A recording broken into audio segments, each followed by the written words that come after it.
What's going on, everybody? Welcome back to the channel. Today I'm going to show you how to make this gorgeous cherry burl and epoxy serving board. So stick around and I'll show you how I did it. This board will be for sale, so definitely stick around till the end of the video and I'll tell you how you can get this board. So I've already gone ahead on this project, but basically what's happening is the mold is made out of 1/4-inch plywood and packing tape. I've placed all my cherry burl in there with hot glue. You can see that I've used a lot of hot glue around the seams. We really don't want any of this epoxy leaking out. So the epoxy I'm using for this project is, of course, Total Boat Thick Set Epoxy. This stuff is perfect for boards like this because it's super liquidy. It gets into all the little cracks and crevices, and it takes a long time to dry, so it doesn't overheat and you get no bubbles. It's very important that you mix your epoxy completely because it is a chemical reaction, so just read the back of the can and do what the manufacturer says. While pouring the epoxy, I make sure to pour very, very slowly. Any air bubbles that are in the epoxy will usually come out during this step if you pour slowly. For this project, I used about 30 ounces of epoxy.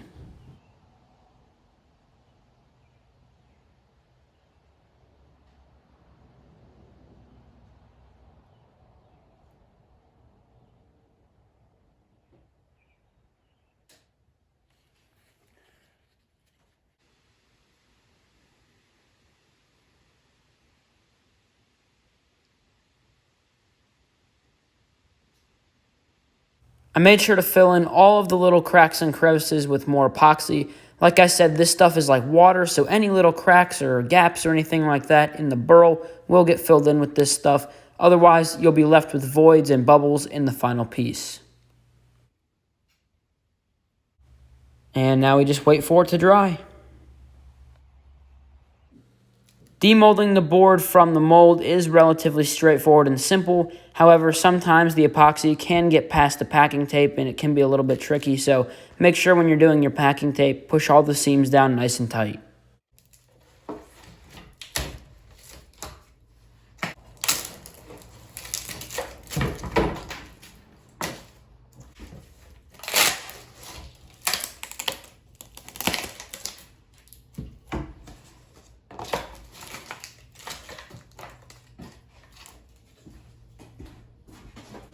Next, we can run the board through the planer, and the only advice that I have for this is to take shallow passes and make sure you have very sharp planer knives.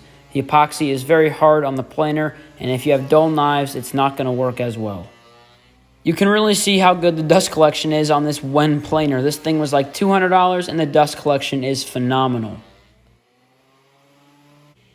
Next, I headed over to the table saw to trim the edges of my board. Again, just make sure you're using a very sharp blade for this.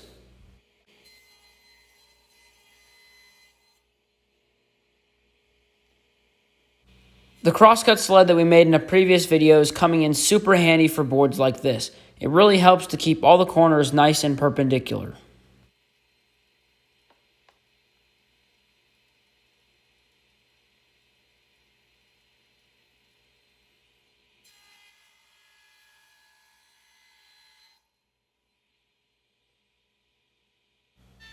Using my trim router and a chamfer bit, I put a really nice 45-degree chamfer on all the edges of our board. I really think this gives the piece a nice look and it really lightens it up. If I had to do this step again, I probably would have done all the chamfering in 2 separate passes. While I didn't get any tear out doing it like this, I put a lot of stress on my router taking off such a large amount of material at a time. I started sanding the board with 120 grit on my random orbit sander. By the time I was done with sanding, the entire board was up to 320 grit and it felt very smooth.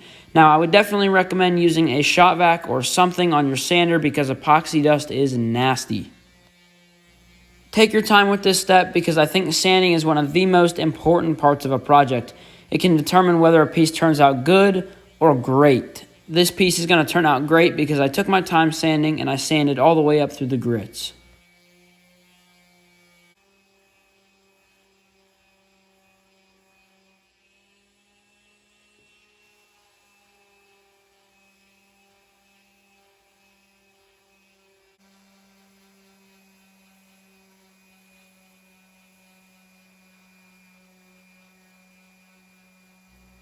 Here, I'm all the way up to 320 grit sandpaper, so I'm really trying to take my time and cover the entire board evenly.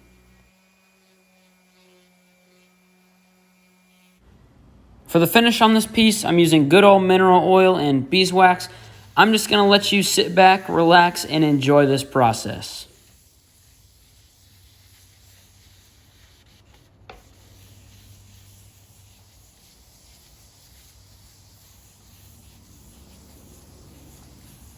The Caribbean blue tinted epoxy looks insane with that cherry burl. It looks like it's flowing around some islands or something like that. It's just really cool how when the epoxy dries, it looks like flowing water.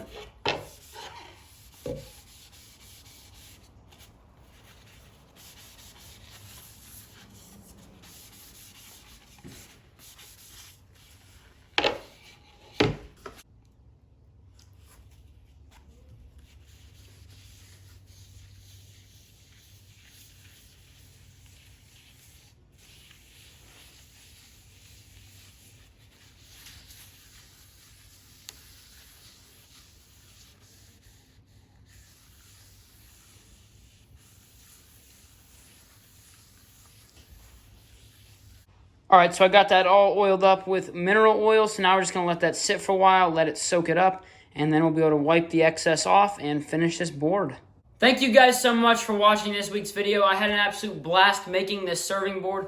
Making these burl and epoxy serving boards are always very cool because it looks like a river or some sort of ocean watershed or something. It's very cool. They turn out awesome. And again, thank you guys so much for checking out the video.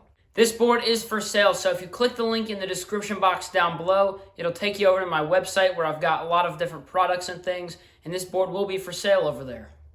It's pretty reasonably priced, so I would definitely encourage you to go check it out. This is a gorgeous piece, and there's a lot of really cool grain. If you guys are not already subscribed to the channel, make sure you go ahead and get subscribed. Also, be sure to hit that notification bell so you get notified whenever I post a new video. Definitely be sure to follow me on Instagram, Seth's Custom Creations. I post a lot of behind-the-scenes stuff and stuff that doesn't get put up on my YouTube channel, so definitely be sure to go and check out my Instagram page. And again, the link to the board and my website is in the description box down below. I'll see you guys next week.